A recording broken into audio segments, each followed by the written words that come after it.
Overhead, two wild geese split off from a ragged V of birds winging south.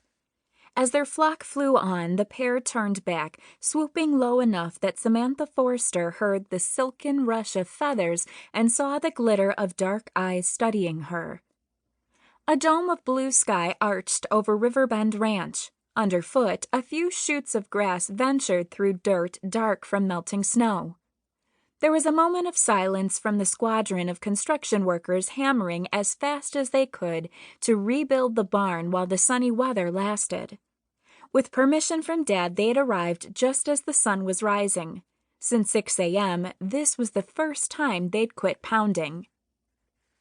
In the quiet, Sam could hear the La Charla River dashing under the bridge, gurgling over rocks frosted with morning ice. Northern Nevada was still making up its mind about springtime, but Sam knew it had arrived. "Samantha, did you hear me?" Dad's stern voice made it clear he knew she hadn't.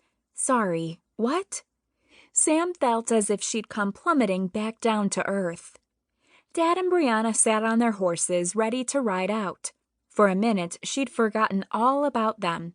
"Honey," Dad said, "that's just what I'm talking about." What was just what he'd been talking about? Sam tried not to look guilty. She stared up past Strawberry's roan legs, past Dad's faded jeans, and met his eyes. "You've got permission to walk the buckskin and to ride Ace. That's it. Don't take it into your head to give Popcorn a try." I wasn't. Dad held out a hand to keep her from interrupting, and Sam wondered how he'd turned into a mind reader. She'd heard Brianna, her new stepmother, talking about getting a rider up on Popcorn pretty soon. Sam wanted to be the first this spring, but she hadn't uttered a word about it to anyone. "I've seen you eyeing him, Sam. You're not up to it yet." Dad's words stung, even though she knew it was true. "I want to be sure you're clear about this before I go. You're forbidden to mount him unless someone is watching over you.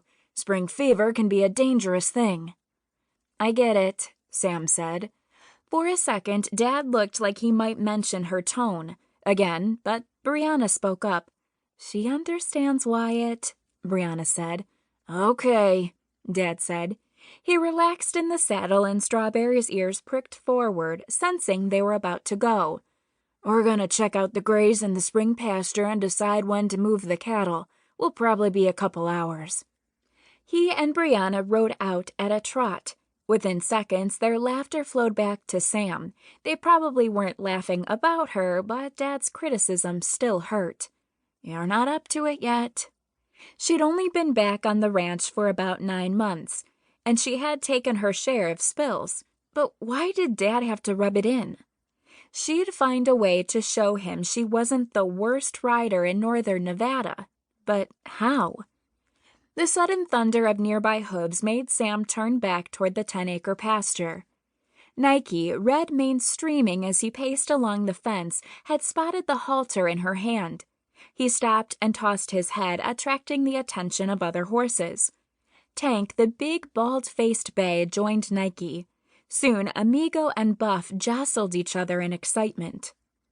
Behind her, Ace and Sweetheart created a commotion inside the round pen. The high-sided corral had been their home since an earthquake destroyed the old portion of the barn and their attached corrals. The horses had adapted to the pen, but they missed the open view they'd had of the ranch. Now they spent their days peeking between the fence rails. The 2 horses had snorted a greeting when Sam had passed by on her way to the damaged tack room to get Dark Sunshine's halter. They'd been patient when she'd walked by without stopping for them, but now that it looked like she might be leaving with another horse, they neighed in protest. "It's okay, boy," she called to Ace, letting him know he wasn't forgotten. The long minutes Ace had been trapped in the fallen barn had reminded Sam how much she loved her little bay Mustang. "Jen will be here soon, and then I'll get you out of there." In the bad weather, most ranch work had been done from a pickup truck instead of on horseback. These were working horses, and their vacation had left them full of energy. In the pasture, Buff lifted his furry brown body into a half rear.